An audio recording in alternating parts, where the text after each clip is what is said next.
Hi everyone. Very good evening to all of you. Hope you all are doing fine and keeping safe. So today we have the very dignified and distinguished lawyer Priya Hingorani, who's going to join us here on mazisluxury.co, where luxury meets Priya Hingorani. So let's all welcome Priya. A very warm welcome to you on mazisluxury.co. Thank you. Where luxury meets a distinguished lawyer from Delhi, Priya Hingorani, today.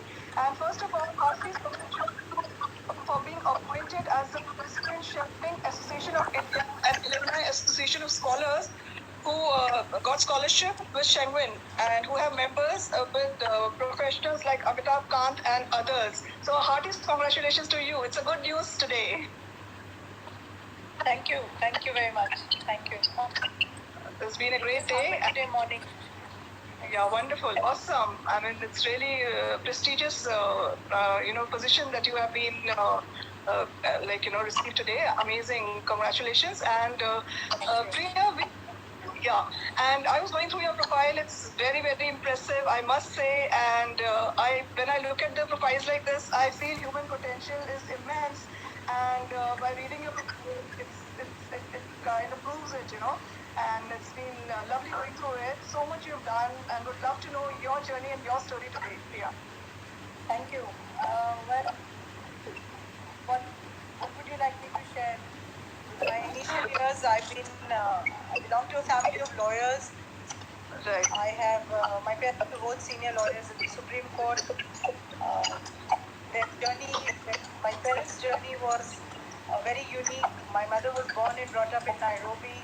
My father was born and brought up in Karachi. They both came to the Supreme Court as lawyers. My mother came from Nairobi, went to England, and then she came to India, to Delhi, and she started working here first as a lawyer in the Supreme Court and also as a legal correspondent. And my father started practicing in Karachi, but around the time of partition, he also came to India and Delhi, and he started practicing. In those days, it used to be the Privy Council. There was no Supreme Court in 1947 when he started practice here. Later on, in 1950, the Supreme Court was formed, so he started practicing there in the Supreme Court. Wonderful. My mother came to India and she joined in 1961. So she was one of the first 4 women in the Supreme Court in those days. Right. So, that was the background where I was born, brought up with. They met in the Supreme Court. They had, in those days, it was very unusual to have an intercaste marriage, and so they were both lawyers practicing in Supreme Court, and their romance flourished in the Supreme Court, and they got married. Wonderful. So I have 2 siblings. I have a brother and a sister who are both lawyers. And, so we were all practicing in the Supreme Court, different high courts. And I had a very fulfilled childhood, I would say. Very happy, very fulfilled, a lot of quality times with my parents, though they were both practicing advocates in the Supreme Court. Right. And been to one of the best schools, Sardar Patel Vidyalaya, so I had a lot of grounding from as far as our Indian culture was concerned, music was concerned, sports was concerned. So I had a very interest in Bharatanatyam when I was very young. Wow. And so different genres I have been to. I was the best sportsman in my school. I got a scholarship for that in Sardar Patel. So the school was good, yeah. Yeah, so an overall all-rounder, I must say, because you've been a basketball state level player as well. And I think law is kind of, it's in your family, and it's a family of lawyers, and you kind of inherited it from the family and seen it from childhood. And you're doing exceptionally good for sure in your field. And I believe you have also, practiced all over the country. It's not just about Delhi, but all over India. You've been to different cities in India like Kolkata, Mumbai, Punjab, Haryana, Odisha, Jharkhand, Bihar, Uttarakhand, Jammu and Kashmir. Yes, I have on one occasion, yes. When I started my profession 3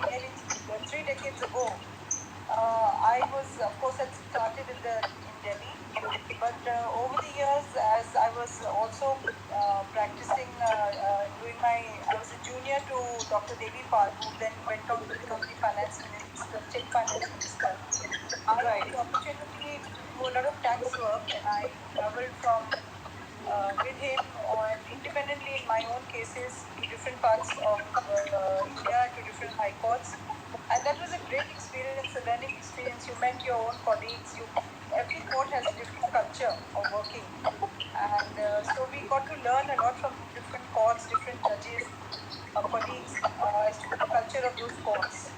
So it was a different experience, but a very enriching experience, because when you travel to different courts, you get to learn um, how those courts function, what is priority for them, what is not priority for them. And I must share with you, Madhi, when during our growing up days, our in 1979, when we were just all school children, we were all going to school.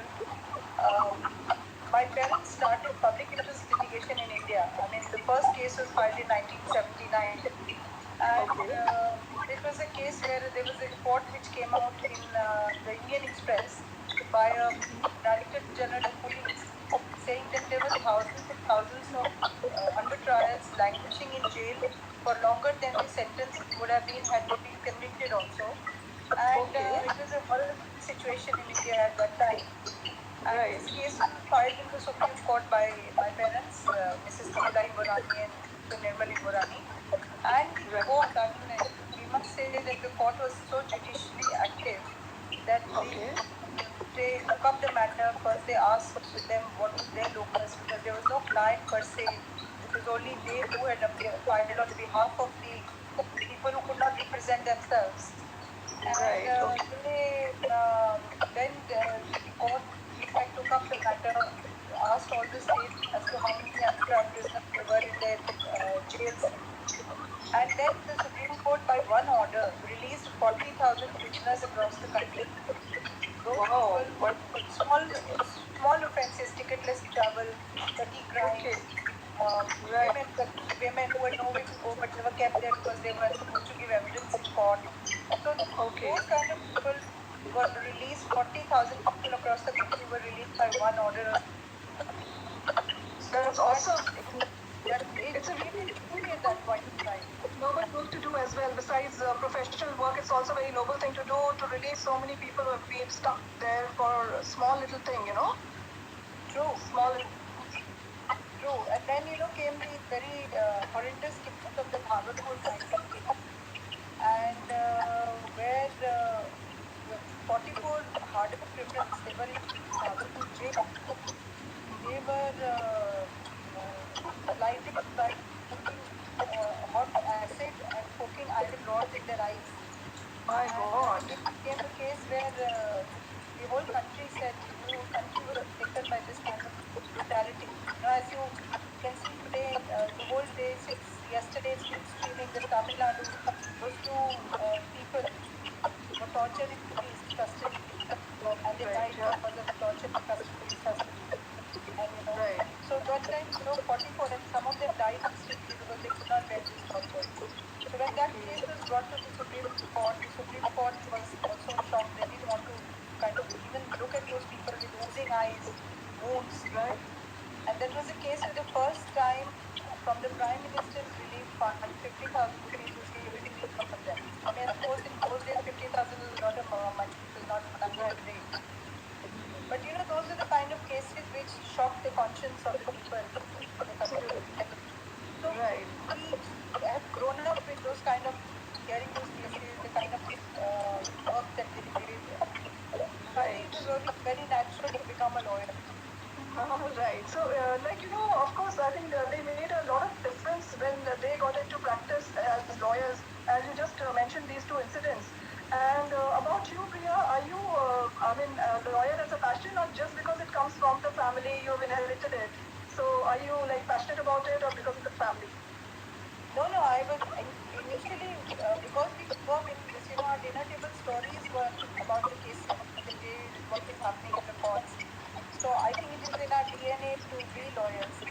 So, I mean, can't think of any other profession where I would have liked to go. So I'm very passionate. In fact, in my initial years as a lawyer, I had the opportunity of doing similar cases, and my Wonderful. 2 and 3 years into the profession, I had the opportunity of doing 1 or 2 cases like this, which really created the news. It created a lot of furore because I was appearing for women. One woman was kidnapped by her cousins and gang raped by 2 of her cousins' friends. We chased her and we got her back, and this was again in the Supreme Court. There was another girl, poor Muslim girl, who was sold by her in-laws because she gave birth to a girl child, and that girl child was killed the same day. And Oh my I fought that case for that young girl. She was sold to a wonderful. quota in Kashganj. So, those were cases which I was doing myself when I started the profession. So, very passionately, I felt justice needed to be done for those section who otherwise did not have an opportunity to get come to the courts. Right. Also, because you've been a good person in sports as well as, classical dance and all, but then I'm sure this was your passion and that's why you pursued it and, doing exceptionally well into this. And these kind of cases, for sure, you require to be very, very strong person, I believe at a young age when you're handling such cases, like the rape case that you mentioned, as well as the other one of girl child. So I believe you have to have very strong personality. You have to be very bold and daring, being a woman yourself, because you might be getting some threatening Yes, sometimes. in fact, it did. And yeah, I mean, you mentioned that in the case where this girl in Haryana was kidnapped by her cousin, I was actually called by the minister that time, and he called up and he said that, leave this case, otherwise, you know, Right, you will be harmed. And my mother was very worried because she said that, we were just starting the profession and you leave it, I will deal with these people. But right, I said, no, I want to continue doing this case because I mean, I'm so involved in it. And I did it, right. and in fact, I mentioned this to the court. I mean, my mother was a firebrand lawyer. So I, I think I had inherited that from her. What every day my once he had called on the landline in our house, and he had threatened me. So the next morning when the case came out in court, I told the judge, the chief justice at that time, said that I got a call from so and so, and he was threatening me, and he was summoned in court. Madhvi, I mean, the judiciary was so proactive, so protective Very of our supportive. legal fraternity that he was Right. summoned in the court, and he came and apologized, and he said, no, no, no, how can I harm anyone? I've never harmed a fly. How can I harm a lawyer or somebody, a lady, say like my sister? So Yeah. he came and apologized in court, and that was it. That's actually documented. There's an order to that effect. Awesome. Yeah, so it's really important to get that support from judiciary. Then many more women can think about getting into this profession. Otherwise, you're a little scared that, not sure, as a young person whether you should get into it or not because of all these reasons. But I'm glad that the judiciary supports and they take care of the whole thing as well. So that's nice. And I believe, Priya, you've handled matters pertaining to diverse fields of law, including taxation, customs and excise, insurance, family and matrimonial law, commercial law, labor and service law, human rights, and constitution law. So I know, like, it's so vast. Almost you touched upon every area and every field of law, I believe. So what's your favorite, if I may ask, out of all these? It's vast, and you have touched upon every segment. Initially, I started with family law and taxation, and then over the years, my specialization has been in family law and human rights. So I do a lot of work in the field of human rights, and also in the field of family law, whether it's divorce cases, custody cases, children's cases. So over the years, my specialization has come in that. But of course, as a senior advocate, one has to do everything. One does whatever comes your way. Right. So all the courts, I do whatever is there, criminal matters, civil matters, tax matters. Uh, but yes, my passion or my liking is for more for family law. Family, yeah. Because I think you have been actively involved in human rights work and have handled public interest litigation and constitutional law matters in the Supreme Court of India and the Delhi High Court on behalf of disadvantaged sections of society. and so on. Social legal issues such as dowry, crimes, trafficking in women and children, ill treatment of leprosy and mentally ill patients, police brutality and torture, bonded labor, and environmental pollution. So, any touching incident, that really touched your heart out of all these, cases that you handled? See, I was when my, you have seen a lot of lepers in this country. You see a lot of lepers, the patients infected with leprosy around Sai Baba Mandir and all these things. So, though that case was started by my parents way back in 1984, but over the years, I took over that case, and then later on, my brother was looking after that, and we kind of made sure that they got medicines, they got bandages, their children got education. I mean, That's I don't know great. how many people have actually visited the colonies where they live, but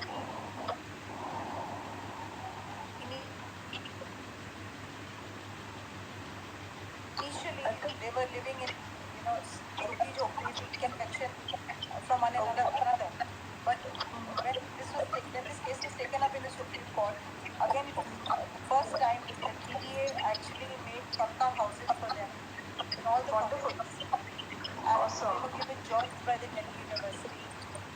There Wow. were mobile vans which were going to the colonies with bandages, ointment, medicines. Dachucin is a medicine which they have been supposed to take if they have contracted leprosy.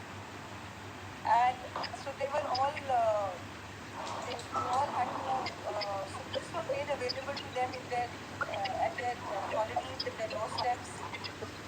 Education for their children was looked into.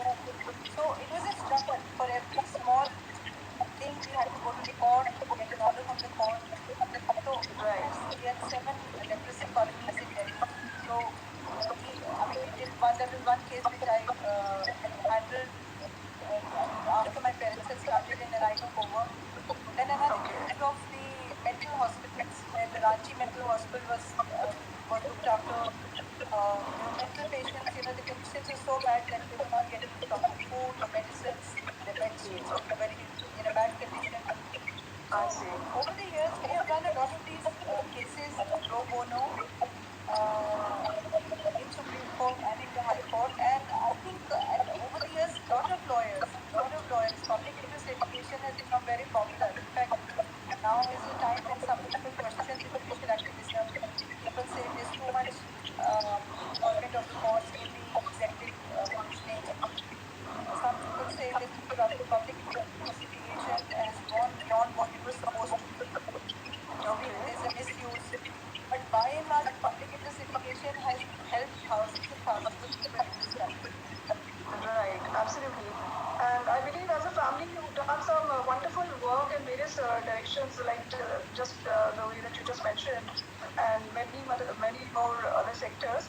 And along with practice, along with private practice, you have empaneled with the Union of India Panel A for arguing matters in the Supreme Court of India, and have been standing counsel for the Delhi WAKF Court and the Supreme Court of India and High Court of Delhi for many years. And you've been invited on many occasions by the National Judiciary Academy, Bhopal, to address the participating judicial officers at the National Conference of the Presidency Officers of Family Courts, as well as Sexual Harassment of Women at Workplace, Prevention, Prohibition, and Redressal Act 2013. Any advice and suggestion you would like to give to the women in workplace who go through sexual harassment at workplace for them? See, we have been working. I mean, I do a lot of training for setting up of ICCs and how the ICCs should work. And when the Sexual Harassment Act came into place, after that, it is mandatory for every associate organization, private or governmental, to have an ICC, an internal complaints committee, for taking up the cases of sexual harassment in workplace. So now we find that there, of course, a lot of cases have come to the courts. A lot of issues regarding sexual harassment at workplace are taking place. It has, the women are being aware because there are mandatory internal complaints committees and sexual harassment committees in their organizations. Uh, we A lot of women are scared to go and complain or put it in writing because they feel that they will be shamed or they will be identified. So my advice to the girls who face sexual harassment at workplace is that don't be scared. Confidentiality is maintained by the committee. They are supposed to maintain it. You should definitely complain. Don't shy away from complaining because that's very important to make the perpetrator understand that he cannot do this at a workplace.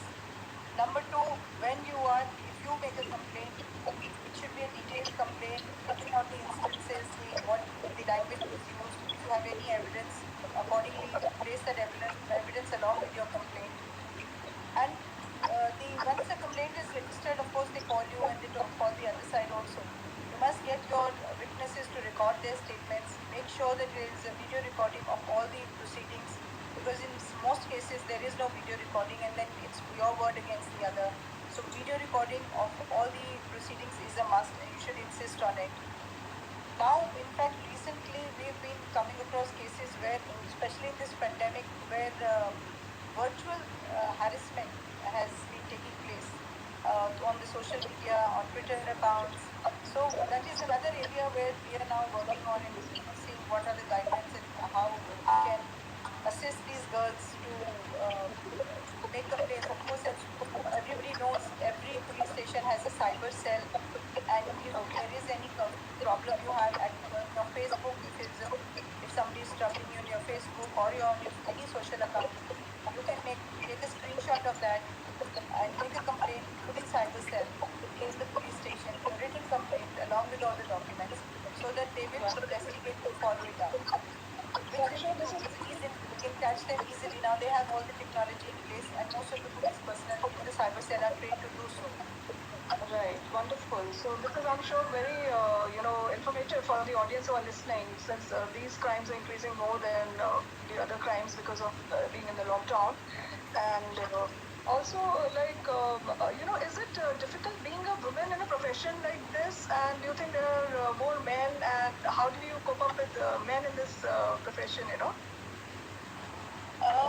It is difficult. It is difficult for any woman who comes into the profession, particularly if it's a first timer. I was fortunate because I had a family background too in the legal profession, so I probably didn't face those kind of issues which many young girls I know today face or have faced in the past. But I must say it is difficult for young boys as well, because when they come into the profession to find a good office, to work, to find a good senior, to get good mentoring. That is something in the legal profession we are all lacking. But here, coming back to women, women have to work harder. It is a very male-dominated profession. Women have to work harder. They have to prove themselves twice as much. Uh, they have to, also maintain self some dignity to make sure that they are not misunderstood. So we do have our share of issues in the legal profession. But I think if you work sincerely, if you are very firm in your behavior with your colleagues, and you have a no nonsense attitude, you can succeed, and you do succeed. And there's so many girls now, so many women in the legal profession who have come, who have joined, who are passionate about their work, whether it's in the corporate world or in the litigation world. But yes, it is still an uphill task. Right, but at the same time, Priya, I also was wondering that maybe certain cases women are more comfortable with women when it comes to domestic violence, divorce cases, or cases like that. So isn't it that they prefer talking to a woman than talking to a male about sexual harassment at the office, divorce cases, domestic violence, all that? Actually, now it's not so much. There are some sections, of course, they look for a lady lawyer to represent them, and they want a lady lawyer to represent them. But I think now, it's no longer a taboo. Earlier, divorce, making such kind of complaints were taboo. I mean, people would say, "What would the family say? What would the society say?" It's not right. We should not do it. Parents would also stop the girls from going into and making a complaint. They said, "No, now you're married. You stay on there." But times have changed. And now the times have changed. People also are open about going and making a complaint. So yes, mostly girls who come, they prefer to go and talk to women colleague lawyers. But there are also men who come and they have no problem if they have issues. They come to the lady lawyer, and I don't think I don't find that too much now. But earlier, yes, it was. They used to definitely look for women lawyers. Right. And also, like at the moment now in lockdown, what kind of cases are you getting more? Any like cases related to, because a lot of domestic violence, I believe, has been happening, and also divorce cases, adjustment issues, because they're not used to staying together. So, what are the measures people should take, and what is your advice, and what kind of cases have you been getting more, especially in the lockdown right now? Yeah, actually, during the lockdown, there are three, four different types of issues which have come up. One, of course, as you mentioned, people in close proximity for long months' time. There are a lot of cases which have come out. In fact, the National Commission of Women, the Delhi Commission of Women, both have reported in their, have documented also and reported that they are getting a lot of phone calls in their helpline and saying that, help us. There's a lot of violence at home. Husbands are beating. They have violence with the in-laws. Children are also getting aggressive. So they are looking for counseling. They are also looking for solutions. I, in fact, in the initial month of May, got a call from a young 17-year-old boy asking me, is it possible for me to get a divorce from my parents? So I said, no, but why? What is the issue? He said, no, no, no, they are fighting a lot and I can't stay with them, and it's just too much for me. So is it possible for me to file a divorce? I mean, that is something, I laughed actually, and I said, no, beta, We you heard have about to. this happening in the West, not in our countries. I Yes, mean, we heard about yes, in Western countries. yes. Yeah, and then also initially in the month, in fact, just after the lockdown, 15 days, 20 days into it, I got a call from a lady saying that, are there quarantine facilities for husbands, because my husband is absolutely unbearable at home. My staff wants to leave. The children are not happy. Are there quarantine facilities for husbands? So I said, no, there are no quarantine facilities for husbands per se. So, and also, I mean, there have been issues, withdrawal symptoms, as you know, in India, a lot of men like to enjoy their drinks. And when they were in the lockdown, most of the people did not have their stock. So there were some withdrawal symptoms, there was some aggression. As a result, there was violence at home, or, fighting at home. And there are so many people who have come out and said that we are going through domestic violence. Where do we go? What do we do about it? So my advice has been, of course, now the courts have opened up, and now through video conferencing, all courts, whether it is the district court or the High Court or the Supreme Court, are hearing urgent matters. And family law matters, domestic violence matters, interim maintenance matters, visitation matters are considered in the urgent category of matters for all the courts. So now through video conferencing, all these matters are being taken up by the courts. So if somebody is having an issue, they can file an urgent petition before the court, and the court will listen to them. Because of the lockdown, the courts were also working only on urgent basis. So you can go to them, you can go to the National Commission of Women or the Delhi Commission of Women if you have any complaint to make. The police is always there. There are helplines, police helplines which are there. So there are avenues where you can go. For girls who have no money, because this is also a very big issue, there are a lot of girls who have no money. They're having issues at home. So we have the Legal Aid Services Authority in India, and every district court, high court, and the Supreme Court has a legal aid cell there. So if you don't have the money, you can approach them to fight your case for them, and the government pays for their fees. So you don't have to worry about the fees of a lawyer. So you can go to the legal aid cell if you are, in distress, and if you don't have any money with you. Wonderful.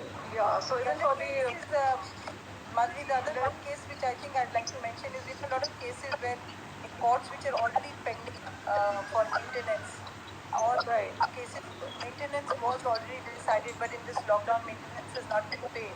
So those right. cases also now the court is taking up all those cases, so they Wonderful. can go back to the court and approach them. Wonderful. Yeah, so I mean, I'm sure like Kota is making sure that everybody is taken care, whether they don't have the resources, and that those people can approach, and they can also get justice in their matters and their cases. And Priya, you happen to have handled legal work for multinational corporations, national companies, governmental authorities, educational institutions, and banks, in addition to representing individuals. And you're a trained mediator of the Supreme Court Mediation Center. And you've undergone training on advocacy skills at the Grace in UK, which has given you an insight into international legal requirements.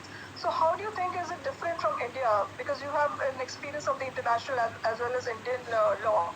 So, what do you think? How is it different? You know. Madhvi, when well, because we all follow the Commonwealth legal system, there's not much of a difference as far as mediations are concerned across the world, arbitrations are concerned across the world. You have they are more or less similar. But yes, when we look at because I'm very passionate about mediation. I think that's the new norm for settling disputes, and that's the a win-win situation. Because in a mediation, if there is a dispute between two parties, and particularly in like matrimonial cases or in 138 check bouncing cases, those cases which can be settled through mediation, the court encourages you to go to this neutral person. The mediator is a neutral, trained person, is a neutral person who will listen to both sides of the party, who will not share your party's view with the other party, will tell you, guide you what is the best thing to do. Not take decisions for you. A mediator is not supposed to take decisions for you, but a mediator is supposed to guide you as to what is the best for you. And if both the parties act in a mediation, both parties take the decisions, not the mediator. Mediator just facilitates and guides you. And if both the parties are agreeable to a settlement, most parties come out in a win-win situation. Most of the family law cases do get referred to mediation, and most of the cases do get settled because at the end of the day, alimony, maintenance, visitation rights of the children, custody of the child are the most important issues in a matrimonial relationship. So they are sent to mediation, and most of them get settled. Uh, as far as commercial disputes in mediation are concerned, I think now and by and large, most of the laws in India also are making it mandatory that you must first try pre-litigation mediation or mediation before coming to courts and litigating, so that there is no burden, less burden on the courts. So mediation is catching up in India very much. It is very prevalent in the West. It's doing very well, but India also, I must say, the Delhi High Court has a very great mediation center. In fact, all the high courts have got great mediation centers. Uh, we have now the arbitration center also attached to the various high courts. So, keeping that in mind, I think India is doing fairly well, but a lot still needs to be done. A lot needs to be done. But as far as training of lawyers is concerned, that is something I think we need to work more on, and we need to have more training for lawyers across the country. Right. So, which you think is happening more in West and not here in India as of now? So, it needs to like pick up even more here in India, according to you. Internationally, it's already. No, we are way behind as far as arbitrations are concerned, or discipline in arbitration is concerned. We have a lot of arbitrations in India, but unfortunately, India is not the main. It's a preferred arbitration hub for corporates. They feel there's a lot of delays, time too long is taken. You don't, it's expensive. So we really need to work on our arbitration systems in India. That's why the Prime Minister has also said, and the government is also saying, that we must institutionalize arbitrations so that we have institutional arbitration so that the system works more effectively, less time is taken, it becomes cost effective for all parties. So that is one area where we need to work on. Great. And you happen to be on the Indo-British project on advocacy skills training, weekend advocacy skill training programs across the country. What is that about? See, I trained when I was doing, I went to the UK and I trained as a trainer. Um, and this is a training course which is for lawyers across the country, which we run over weekends, and we train them on the art of their personal skills of personal advocacy in court, whether it is cross examination, examination in chief, and ethics. So this program has become very popular. We are the only institute in India which is running this program.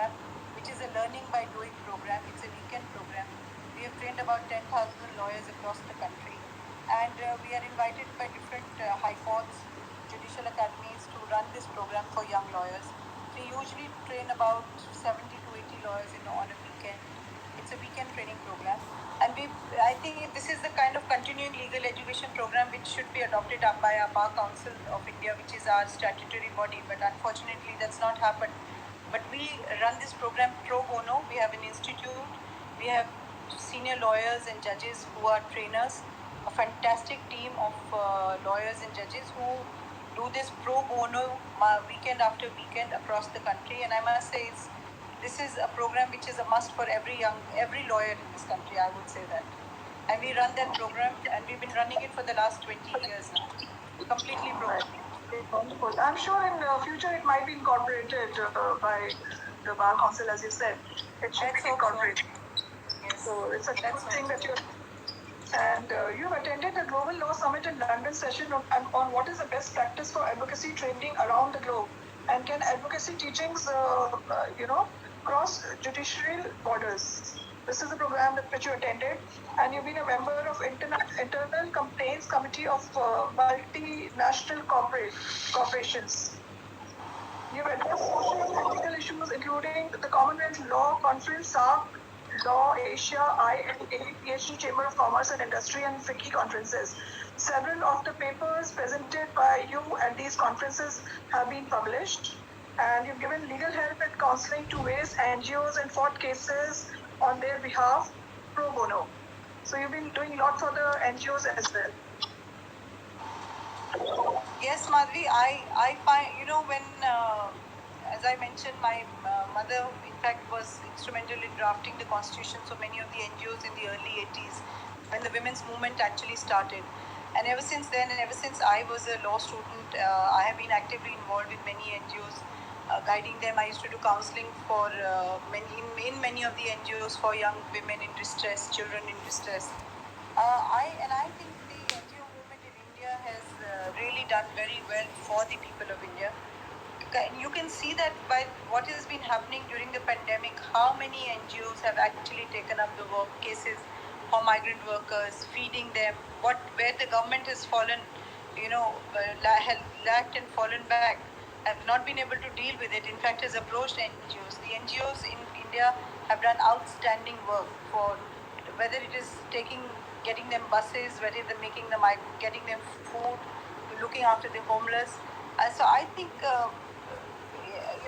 though people say that the NGOs sometimes are not doing the kind of work they should be doing, or they have been set up for particular personal interests, my view is that I think in India the NGOs are an extraordinary group of people who actually do so much good work, and that across the country we have. I can, the national level ones are there who, of course, have their standing, who have chapters all over. National Federation of Women, Mahila Dakshita, Joint Women, you name them. But the kind of work, and I have been associated with them, so I have seen the kind of, dedicated, selflessly working for the downtrodden people who cannot afford justice themselves. Having said that, I must say that, there are very few people, and I propagate that. I say that there are so many people in our country who post their work, whether it's in government jobs or otherwise, have so much time on their hands and they don't know what to do. And I think people like them who have so much experience, so much wisdom, they should get involved with NGOs, should help to help people in society who need the help. So I think a lot of people can go in and give service in these areas. More should join in also. Already there are a lot of NGOs are doing great work, but you are right. I think there should be more people, getting into it. And I believe, you have been the youngest advocate ever to be elected Vice President, Supreme Court Bar Association, and Honorary Secretary, Supreme Court here. And also, I think you're the only first young lady who has been appointed, right? If I'm not wrong. So that's a big achievement, besides so many other accomplishments and awards, and you've been on position at various different distinguished organizations. You hold very prestigious positions at different organizations as well. So So, Priya, I would like to know, since the program is about madhvisluxury.co, I would like to know the definition of luxury according to you. According to me, luxury, I feel, you know, it has to come from within. I know I've been following your program and you've interviewed so many fantastic people. You yourself are such an accomplished person, and you have kind of put luxury at a place where it's prominent. For me, luxury is being able to spend time with myself, spend time with the family, spend time with my friends who I want to be with, and just those small moments for me are, I think, is luxury for me.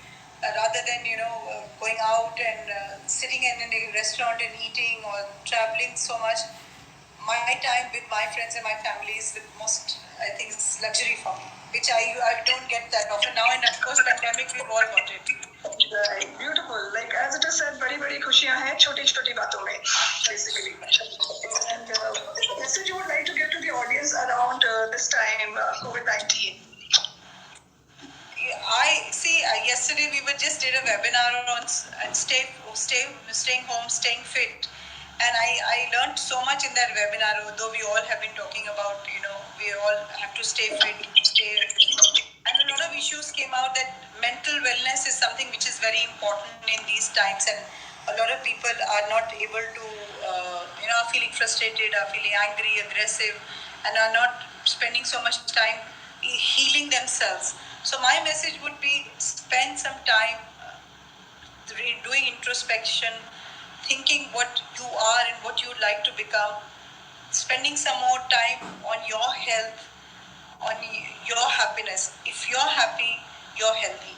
If you sleep well, you you smile. I think you have to be very very positive in these times and have a smile on your face. People like to see others smiling. You meet somebody with a smile, I think you make your day and other people's day as well. Absolutely. And thank you so much for being here with me today, Priya, and taking out your precious time. It's been a real pleasure and honor having you here on the talk show at madhvisluxury.co. Thank you, Madhvi. Thank you for having me. God bless.